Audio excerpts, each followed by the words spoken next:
Bonsoir, comment vous appelez? Bonsoir, pasteur Andrade. Andrade. Et vous, madame? Eliane. Eliana. Bon, qui veut parler en premier plus? Hein? Andrade? Les dames d'abord. Dame d'abord? On va commencer par elle. Madame Eliane, comment était la vie sentimentale avant? La vie sentimentale, en fait, je me préoccupais pas. 8 ans plus jeune, j'avais pas la vie sentimentale en tête. Mais j'avais fait un vœu avec Dieu que je n'allais pas regarder, je n'allais pas être anxieuse, mais que c'est lui qui allait placer la personne au bon moment pour moi. Et Andrade, de ton côté, comment était ta vie sentimentale avant? Bon, moi, contrairement à mon épouse, la mienne, elle était un petit peu plus agitée. J'étais déjà en couple. Par la suite, donc, elle est tombée enceinte, donc on a eu un enfant. Et petit à petit, donc, j'ai voulu mettre ma vie en règle devant Dieu. Et donc, à un mois du mariage, donc tout était déjà prêt. Donc là, j'ai appris donc que la personne m'avait trahi. Et j'étais par terre. Je n'y croyais plus. Parce que non simplement parce que moi j'ai mis toutes mes forces pour cette relation, parce que j'ai pris un engagement, de vouloir me marier avec la personne. Et même derrière aussi, après cette situation, il y a aussi d'autres répercussions derrière, parce que elle connaissait tous mes accès bancaires et tout ça, donc j'ai même des problèmes financiers à cause de toutes ces choses-là. Donc plus le temps passé, avancé, donc moins je croyais dans l'amour. Et quand est-ce que la thérapie a commencé à fonctionner dans vos vies? Et par exemple, Eliana, vous avez commencé peut-être à vous préparer et à commencer à investir dans la vie sentimentale. Qu'est-ce que vous avez fait pour changer la situation? Pour ma part, à partir du fait que, dès que j'avais fait le vœu avec Dieu, j'avais commencé à m'investir plus du côté spirituel, parce que on m'a toujours enseigné que la vie spirituelle passait avant et juste après c'est la vie sentimentale. Donc en me donnant à Dieu, j'étais aussi en train de me préparer moi pour être plus vigilante et plus sage aussi dans mes choix futurs. Et donc lui et moi, ça s'est fait de manière naturelle. Il faut savoir que pour moi, c'était vraiment la première fois de toute ma vie que j'apprenais à connaître une fille. Parce qu'avant, ça s'est passé comme la plupart des jeunes aujourd'hui. D'abord, on fait ce qu'on a à faire, après on fait connaissance. Si ça marche, tant mieux. Si ça marche pas, tant pis. Et avec elle, c'était vraiment différent. Et elle était déjà décidée à avoir un seul homme, définitif, ça marche. Elle voulait pas passer par une déception. Tout à fait. Alors que pour moi, c'était plutôt un test. Une fois de plus, je me disais, on va voir si ça marche. Amen, grâce à Dieu. Mais si ça marche pas, au moins j'ai essayé. Et au fur et à mesure, lorsqu'on faisait connaissance, c'est là que j'ai appris à connaître la personne. J'ai commencé aussi à apprendre d'autres choses spirituellement parlant. Et c'est là que, parce que comme dans le monde, j'ai fréquenté beaucoup de filles, j'avais l'impression que je connaissais déjà la femme, alors que je me trompais. Et lorsque je faisais connaissance d'Eliane, c'est là que j'ai appris vraiment à connaître une femme, comment être avec une femme. Et c'est là qu'après, j'ai réussi à ouvrir mon cœur, donc pouvoir participer par la suite à la thérapie de l'amour pour apprendre encore plus. Vous avez fréquenté ensemble la thérapie de l'amour? Oui. Oui. La dernière campagne qu'on a eue, donc moi j'avais sacrifié par rapport à ma vie sentimentale, parce qu'il faut savoir qu'on a déjà eu une campagne pour la vie sentimentale, mais à l'époque, j'ai pas voulu sacrifier parce que je me suis dit tiens, je vais déjà me marier avec la personne, à quoi bon, ça sert à rien. Mais je me suis trompé. Et donc là, cette fois-ci, donc je dis non, je ne laisserai pas passer cette opportunité. Moi, justement, la campagne que lui n'a pas faite, moi, je l'ai faite pour la vie sentimentale. Tu le connaissais déjà à ce temps-là? Je ne pense pas, non. Non, intéressant, je ne connaissais pas. Et moi, j'avais fait parce que la campagne m'avait paru très importante, justement parce que dans cet objectif-là, de pas être déçu sentimentalement, de ne pas être trompé, je me suis investie en fait. J'ai sacrifié. À l'époque, j'étais étudiante, donc toute somme qui passait entre mes mains, j'avais déposé sur l'autel.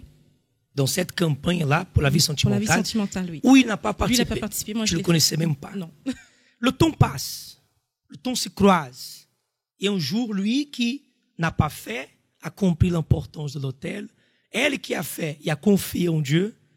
Le temps a passé et aujourd'hui, je voulais savoir qu'est-ce que Dieu a fait dans vos vies sentimentales. Bon, aujourd'hui, on est béni. Dieu a ouvert les portes. Et donc, le mois d'octobre, donc on s'est mariés. Vous qui avez toujours attendu connaître une personne, vous avez même rejeté d'autres parce que Dieu vous a montré. Il y a beaucoup de femmes célibataires qui parfois sont pressées. J'aimerais que vous donniez un conseil à ces femmes. Moi, le secret que j'ai donné, c'est que à partir du moment qu'on tourne nos yeux vers l'autel et qu'on se confie vraiment en Dieu. Alors, la vie sentimentale, forcément, on va y penser, mais pas de manière anxieuse. On va se préparer nous, et à travers de notre relation avec Dieu, ça serait une conséquence. Ça serait une conséquence parce que pour nous, moi, c'est arrivé au moment où je m'y attendais le moins. Sincèrement, j'étais en train de penser à mes études, à mes projets d'avenir. Et quand c'est arrivé, je m'y attendais le moins. Donc, le secret, c'est vraiment tourner son regard vers l'autel et sacrifier. Et confier. Et confier en Dieu. Andrade, de ton côté, tu représentes ceux qui ont déjà souffert, qui a été déjà trahi, abandonné, divorcé, qui a souffert sentimentalement, a été mis de côté. Et qu'est-ce que tu dis à ces personnes? Par rapport à toutes ces situations, personnellement, donc le meilleur endroit pour pouvoir obtenir donc la guérison, c'est vraiment ici à la thérapie, en appliquant tous les conseils qu'on reçoit ici. Et comme elle a dit mon épouse, l'autel. C'est là qui vient toute notre force et la victoire. Vous êtes sûr que votre mariage, votre bénédiction est venue de l'autel aujourd'hui? Oui. Oui. Amen. Nous sommes heureux pour vous. Félicitations. Dieu vous bénisse. Très chers amis, avec grand plaisir, nous nous retrouvons ici encore avec vous dans cette émission très spéciale. Cette émission qui va vous donner une direction aujourd'hui. Ça, vous pouvez être sûr. La direction qui va vous permettre de pouvoir analyser votre vie et de comprendre qu'il y a toujours une solution. Même si, à vos yeux, tout semble perdu, vous allez comprendre qu'en fait, rien n'est perdu, mais tout dépend d'une seule décision. Je veux vous inviter, chers amis, à préparer déjà votre verre d'eau ou votre bouteille d'eau. Tout à l'heure, nous allons faire la prière en votre faveur en fin d'émission pour demander à Dieu de vous donner la force. Je ne sais pas ce que vous traversez en ce moment comme lutte, comme difficulté, mais je sais qu'avec la force que Dieu accorde, nous avons la possibilité de faire beaucoup de choses. Voyons en ce moment le témoignage de Vanessa. Voyez son expérience de foi. J'étais une personne, en fait, déjà, je n'ai pas grandi avec ma mère. C'est-à-dire, j'ai grandi seulement avec mon père, ma belle-mère. Et de ce fait-là, j'ai commencé à nourrir un vide à l'intérieur de moi, un manque d'affection, un manque d'amour. J'avais pas cet amour, l'amour d'une mère en fait. Et avec mon père, c'était difficile. Quand j'ai commencé à grandir, j'ai commencé à faire plusieurs bêtises, des choses qui n'allaient pas à la maison. Alors j'ai commencé à développer de la haine envers mes parents, envers mes frères et sœurs. Je me sentais seule en fait. Je me sentais seule et tout ce que je faisais, je voyais pas d'importance. J'avais pas confiance en moi quand j'allais à l'école, je travaillais pas bien, bon, plein de choses comme ça. Mon père, il me faisait déjà goûter à l'alcool, il me faisait déjà boire, les boissons fortes. Et au fur et à mesure que je grandissais, je me suis plongée dans ça. Je me suis plongée dans l'alcool. Et plus je grandissais, plus il me fallait des doses de plus en plus fortes. J'ai commencé à fréquenter des garçons. Et un jour, je suis rentrée dans un milieu sportif où il y avait beaucoup de filles qui entretenaient des relations avec eux, entre elles en fait. Tout le jour, en fait, j'avais une pensée à l'intérieur de moi qui me disait d'essayer. Plusieurs filles, elles m'ont plusieurs fois, à plusieurs reprises demandé d'essayer, mais toujours je refusais, j'acceptais jamais. Et un jour, il y avait une fille qui m'a fait la proposition, qui m'a demandé. Et ce jour-là, j'ai pas su dire non. J'ai pas su dire non et j'ai commencé à développer des sentiments. Même que j'étais en relation avec un garçon, je pouvais me mettre avec cette fille-là, moi ça me dérangeait pas. Quand ça s'est fini, j'étais mal, j'étais vraiment mal et ma situation elle s'est empirée. Ma haine a commencé à grandir. Je suis devenue quelqu'un de très très très colérique, quelqu'un d'agressif. Chez moi quand il y avait des problèmes, je pouvais taper sur des murs au point même que mes mains commençaient à devenir rouges, à saigner même. Je pleurais dans ma chambre, bref, j'étais vraiment vraiment pas bien.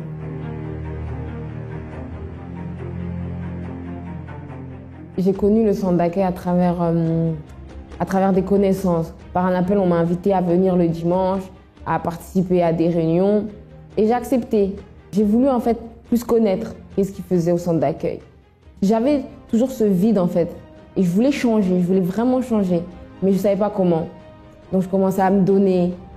J'entendais qu'il fallait pardonner les personnes, il fallait faire plein de choses, se vider de soi-même, que ce soit la rancune, la haine.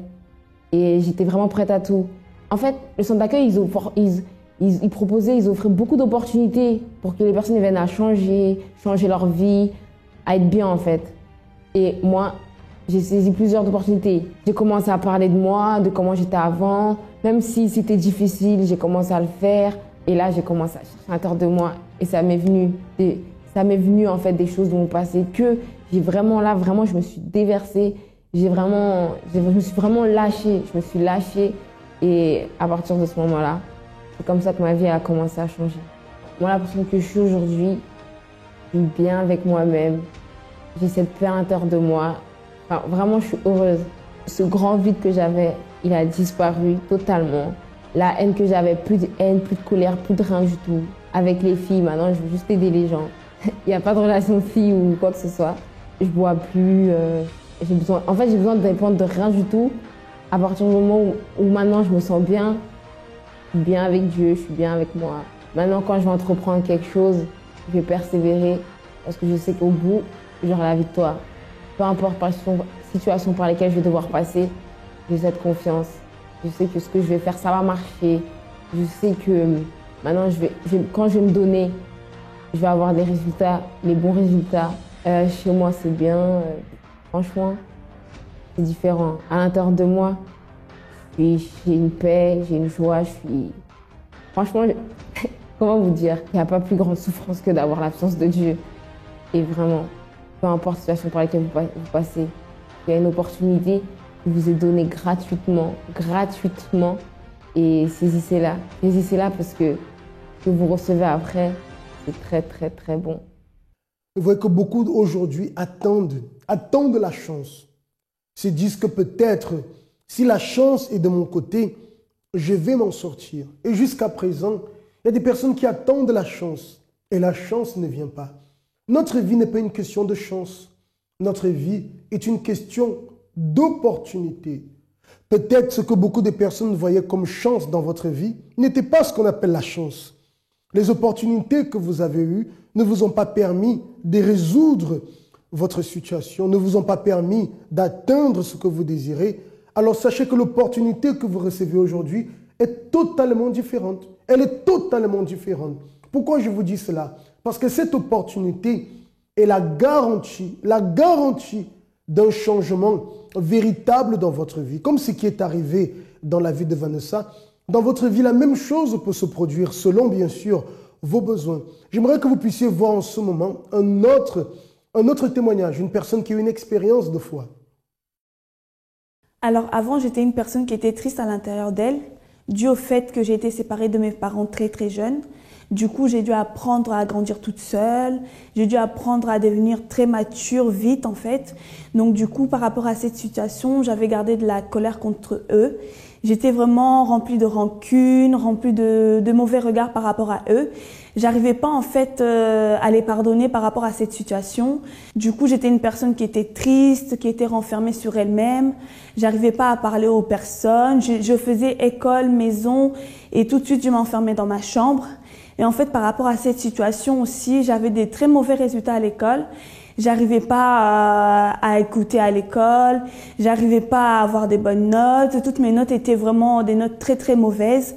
Et par rapport à cette situation, j'avais des cauchemars aussi. J'arrivais pas à bien dormir la nuit. Quand je dormais, en fait, il fallait que je me réveille parce que je dormais très très mal. Donc par rapport à cette situation, ma vie elle était complètement détruite. J'avais aucune stabilité, j'avais aucune paix, j'arrivais pas à me surpasser à moi-même. Tout ce que je faisais ne réussissait pas vraiment. Un jour, en fait, quand mes parents ils m'ont appelé pour avoir de mes nouvelles, en fait, tout de suite après, j'ai même pas pu leur parler.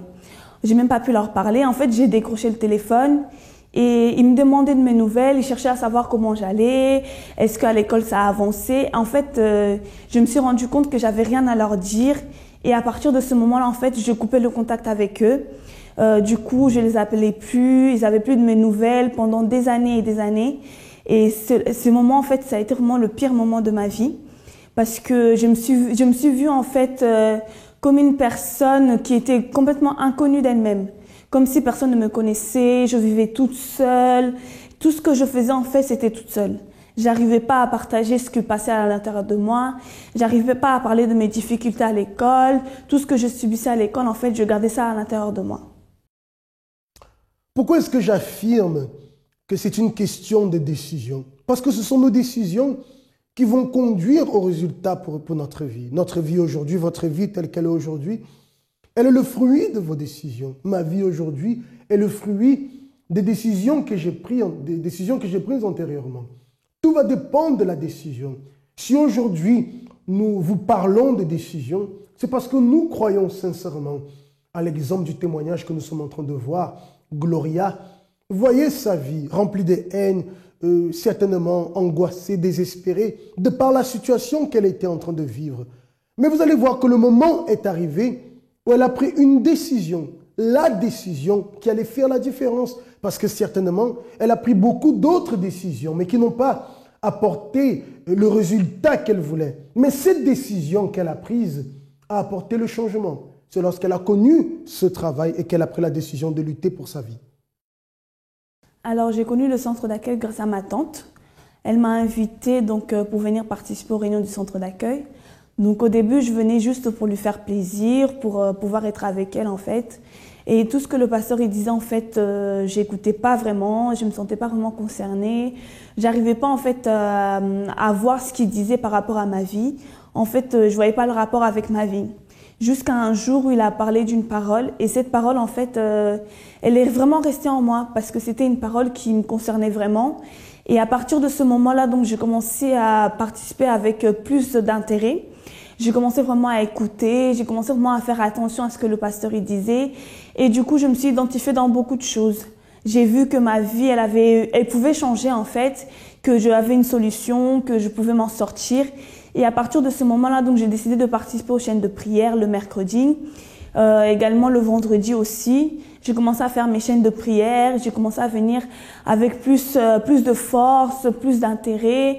Et par rapport à ces chaînes de prière, j'ai commencé vraiment à voir toute ma situation qui commençait à se débloquer. Ma situation à l'école, j'ai commencé à avoir des résultats beaucoup plus positifs. J'ai commencé vraiment à être beaucoup plus ouverte. J'ai commencé à parler plus avec ma tante, avec mon oncle à la maison. Il y a vraiment eu l'entente. Et aussi à l'école, j'ai commencé aussi à m'ouvrir avec les autres personnes. J'ai commencé à avoir des amis. J'ai commencé à vraiment être une nouvelle personne en fait. Et dû à ça, en fait, j'ai commencé aussi à m'analyser par rapport à mes parents. J'ai vu que c'était moi, en fait, le problème. Du coup, j'ai commencé à pardonner à mes parents. J'ai commencé aussi à les appeler pour demander pardon par rapport à cette situation. J'ai demandé pardon. Je me suis vraiment humiliée. J'ai vraiment dépouillé en fait tout ce qu'il y avait à l'intérieur de moi. Je leur ai raconté toutes les difficultés par lesquelles je suis passée, tous les problèmes que j'avais eus en fait. J'ai commencé à leur parler par rapport à ça, j'ai commencé à m'ouvrir. Et par la suite, en fait, mes parents, ils ont été très compréhensifs. Et de leur côté aussi, ça leur a fait très très mal en fait du fait que j'avais coupé le contact. Mais le fait que j'ai repris le contact, en fait, que c'est venu de moi, ça les a vraiment donné, ça les a vraiment fait plaisir en fait. Que ce soit moi qui ai été vers eux, que ce soit moi qui me sois ouverte, que ce soit moi qui ai parlé de tout ce que je passais intérieurement et physiquement aussi. Par la suite, j'ai participé à une campagne d'Israël. Et cette campagne d'Israël, en fait, j'ai décidé de la faire parce que je voulais un changement dans ma vie, un changement intérieur. Et en fait, cette campagne, elle m'a vraiment beaucoup aidée intérieurement. Ça m'a aidé vraiment à me délivrer de tout ce que j'avais à l'intérieur de moi. Ça m'a aidé vraiment à avoir la paix. Et ça m'a vraiment aidé à changer tout mon intérieur aujourd'hui.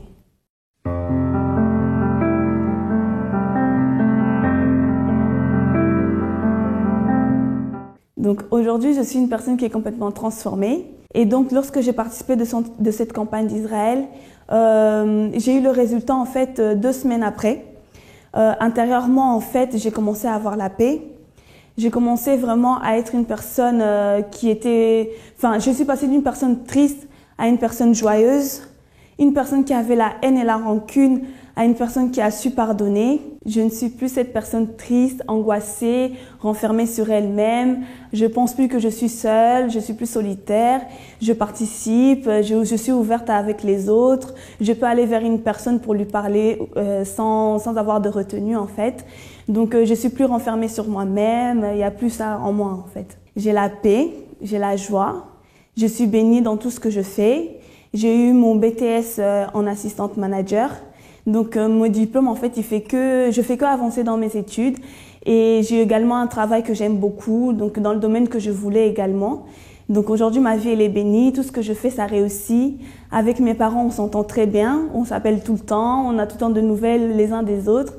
Et aussi avec ma tante à la maison, ça se passe très bien aussi. Je participe assez souvent donc à la maison. On peut rester des heures et des heures à se parler avec ma tante.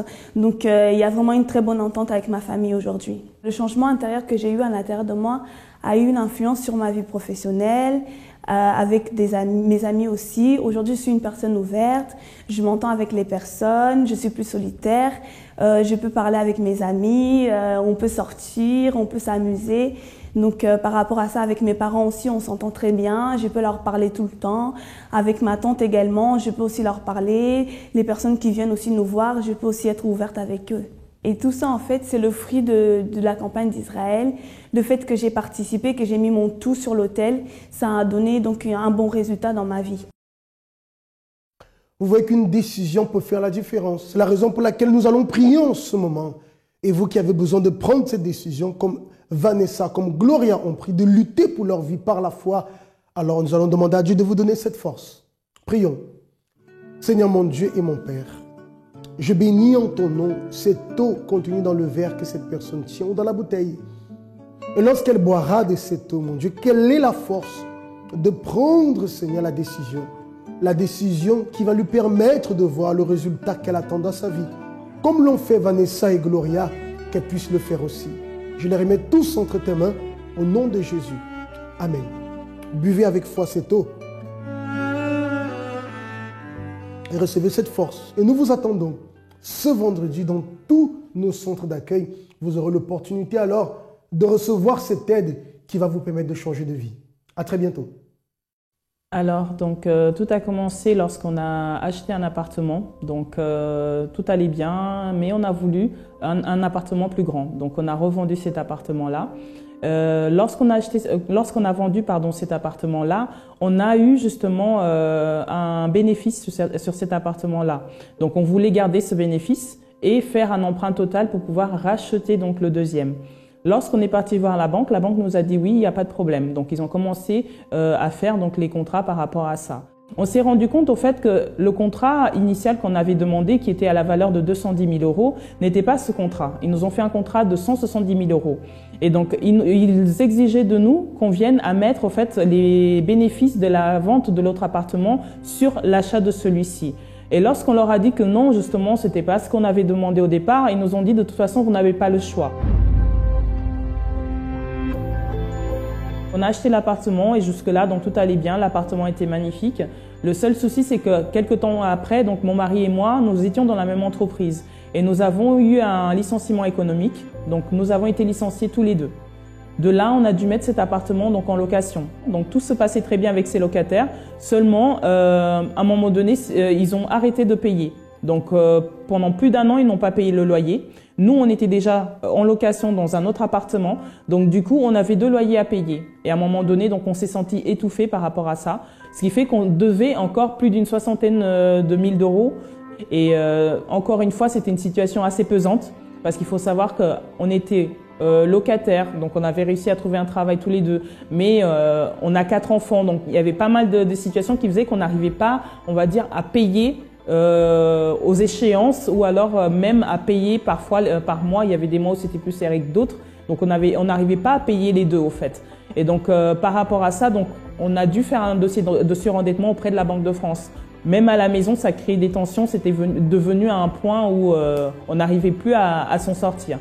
Donc à partir de là, j'ai su que le seul moyen, c'était vraiment de prendre une décision finale par rapport à ça, parce qu'on était arrivé vraiment au point où il fallait prendre une décision. On était au bord du gouffre. J'avais déjà essayé donc à plusieurs reprises de lutter par la force de mes bras, c'est-à-dire que j'allais de bureau en bureau, je cherchais une solution à mon problème, mais je n'arrivais pas à trouver. À chaque fois, je ne trouvais que des portes fermées, des non comme réponse, et je n'arrivais pas à avancer. Donc à ce moment-là, j'ai su qu'il n'y avait qu'une seule solution, c'était vraiment de sacrifier. Je me suis dit non, il n'y a que Dieu qui peut justement changer ma vie parce que mon Dieu, le Dieu en quel je crois, c'est un Dieu juste. Alors à ce moment-là, j'ai écouté tout ce qu'on me disait, j'ai mis en pratique parce que j'avais la certitude à l'intérieur de moi que ça allait marcher. Parce que tout ce que j'avais fait dans les campagnes passées, ça avait déjà donné ses fruits. J'avais déjà vu la main de Dieu. Alors là, je savais que ça allait marcher à nouveau. Mais pour ça, il fallait que je tienne bon et que je reste ferme. Et justement, là où on était, il y a une banque de France qui est pas très loin.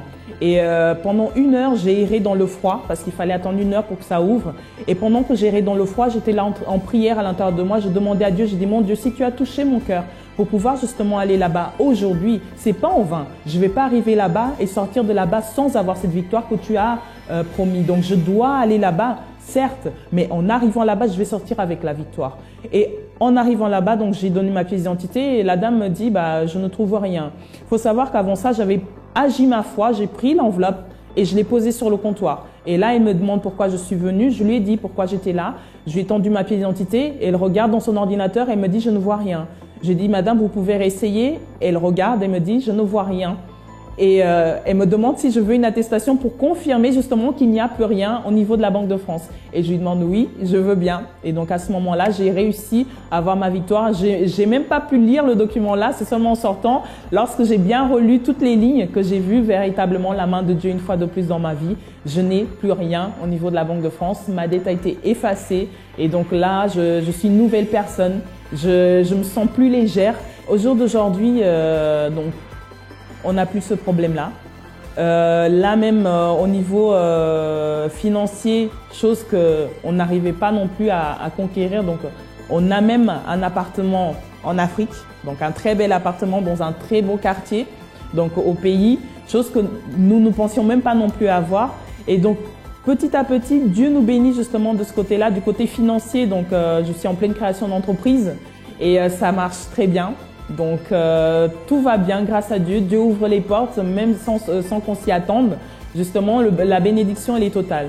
Et par rapport à ça, donc au sein de ma famille, donc tout va bien au sein de mon couple. Donc les enfants sont heureux de nous voir justement heureux et donc de voir aussi justement que ça évolue et de voir surtout justement que c'est Dieu lui-même qui a fait cela parce que les hommes n'ont même pas pu faire.